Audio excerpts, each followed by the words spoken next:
Hi everyone and welcome back to another episode of Classic Mini Maintenance and Repairs. In this video I'm going to be installing the volt gauge. This is the last gauge to go in.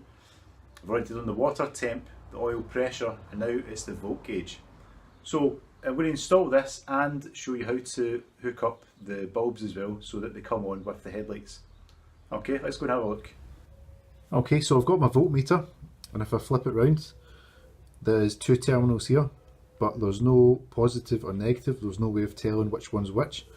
So what I'm going to do is I'm going to take a small 9 volt square battery and I just pop it over the terminals there, and then we should see if I've got the positive and negative the right way round. The needle will slightly move up.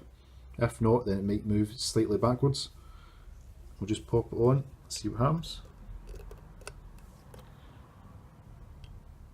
Okay, so I've got it the right way around and the needle is slightly moving up.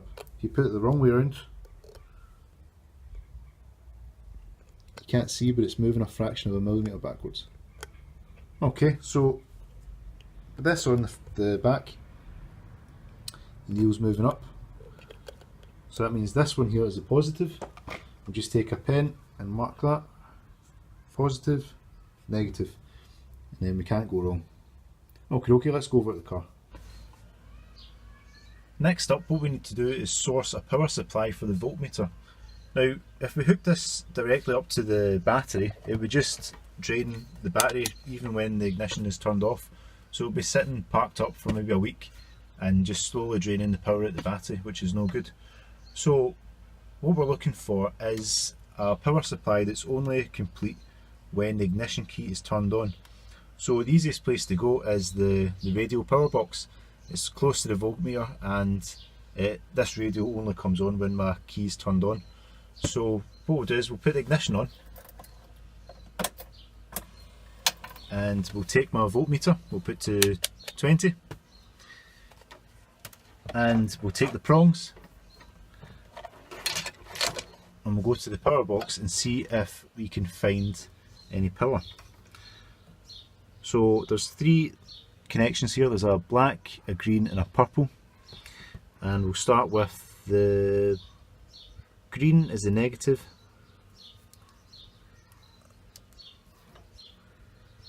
and we'll put the red in the black. Now it's important that you don't let these touch because you don't want to short anything out, and that's giving us a -12, so maybe I've got that the wrong way around. We'll put the black into the black, and then we'll put the red into the green this time, and that has given us 12 volts. Okay, so what we'll do now is I'll turn the ignition off and then we'll try that again and see if we get a reading. Okay, so there's no reading, so that's telling me that there's a complete circuit here only when the key is turned on. Now if you go over to any of the other ones, and we're getting 12 straight off the bat with the ignition turned off, so we can't use the purple and black combination. So we're going to use the black is the negative and the green is the positive. So there's again, ignition turned off, 0 on the voltmeter, ignition turned on, straight up to 12 volts. Okay, so we'll just go ahead and get some wires sorted out for the back of the voltmeter. Okay, so I've got some wires here. I've got a red for the positive, green for the negative, and I've just put some little connectors on the back there and screwed it down. It's important that they're nice and tight. I've put some Loctite on there, stop them coming free. You don't want them coming loose and then shorting out behind the dash. That'd be a bit of a nightmare if you're out in the middle of nowhere. So with them connected up, we'll move on to the next part. Okay, so next up what I'm going to do is I'm going to install this little 5 amp inline fuse. It's just a fuse on a terminal either end.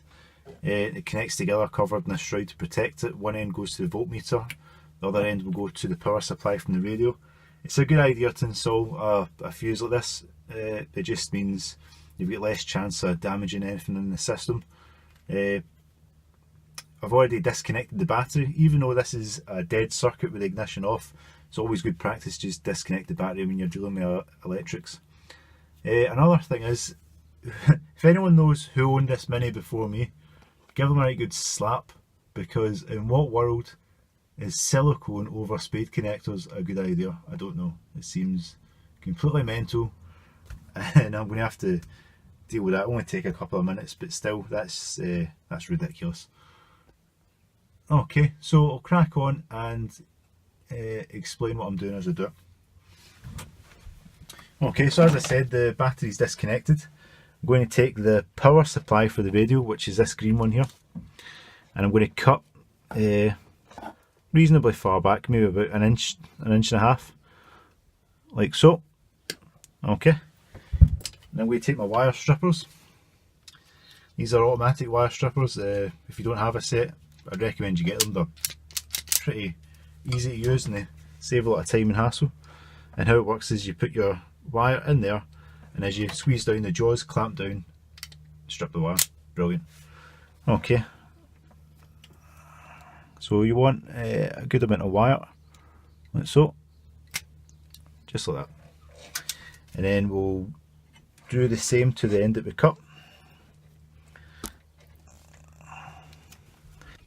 Okay, now we've got enough wire exposed. I'm going to take your blue connector, pop the wire in, and we take the one for the radio, pop that in as well. Make sure they go all the way in and there's no wire exposed at the rear.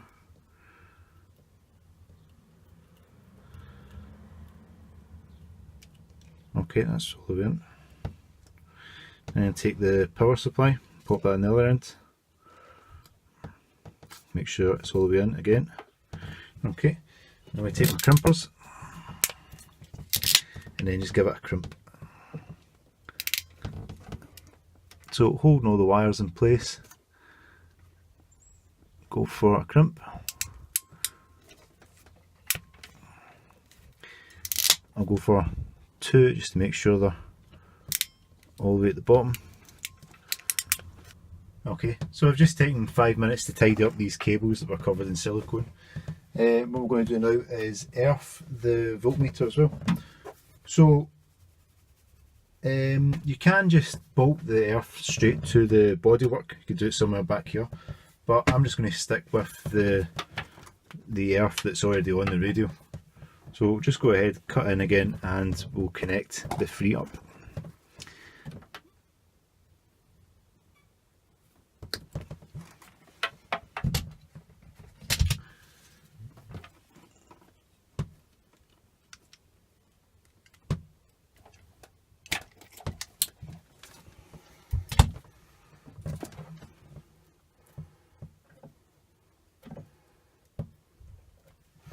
Okay, so same again, little blue connector.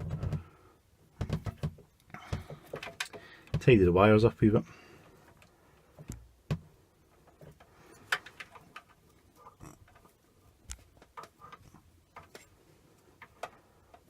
Like so. We'll do the same again, we'll go these 2 together.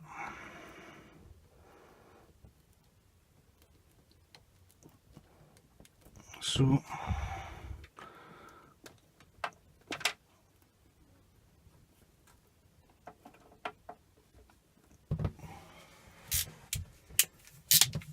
and just hold them all together while you give it a crimp.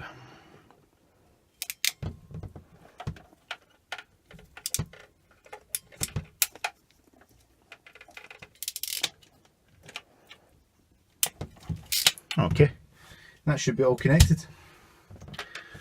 Give a little tug, make sure they're all in there nice and tight. Yep. Okay, so I'll connect the battery and then we'll check, see if it works. So the battery's been reconnected, the ignition's off. We'll just connect this fuse back up. Okay, it just shuts over like that. And here's the moment of truth to find out if it works. So voltmeter is reading 0 just now. Ignition on, and there we go. Straight up to 12 volts. Brilliant. Okay, so next up we'll get a little kind of wiring loom together and we'll get these lights going. Okay, so I've just quickly ran through this while the battery's been on charge for the camera, and I'll walk you through what I've done. Okay, so as you remember, there was 3 positive wires coming out of the light bulbs there, but there was no negative. So what I've done is I've taken 3 bits of wire. I've made these 2 1-inch connectors, so it's just a connector on one terminal, and it jumps over to the second clock on its terminal, and then one from the second clock to the third clock on its terminal, and then another wire coming off the back of that terminal, going down and then onto the bodywork of sanded away all the paint so we've got a clear connection, and that is our earth. So the clocks are earthed together and then earthed to the bodywork. And then for the power source, I've taken the 3 individual wires off the backs of the clocks, I've joined them together and added 1 wire. This wire runs down, got my inline fuse, just a little 5 amp class fuse inside there. That runs down and then behind the bodywork there. And I've popped the light switch out for the main lights and the side lights, and on the back of that you'll see there's some wires. Now one of them is a power wire. Now I don't know if this is the same in all cars, but in my car there's a wire that's been spliced into this that powers the fog lights. So obviously you can't use your fog lights unless your main lights are actuated. So I've tapped into the power source for the fog lights, and when you switch your main lights on, that produces the power for your fog lights, and in turn I've got the power to the clocks. Okay, so moment of truth, I've got the battery reconnected, the keys are ignition's off, and we'll just try the switch first and see if it works. Hey, there we go. So side lights, main lights off, and we'll try ignition on. The voltmeter's gone up. Side lights, main lights, brilliant. Okay, so let's put the dash back together and then we'll see if we can get all 3 clocks working the way they should.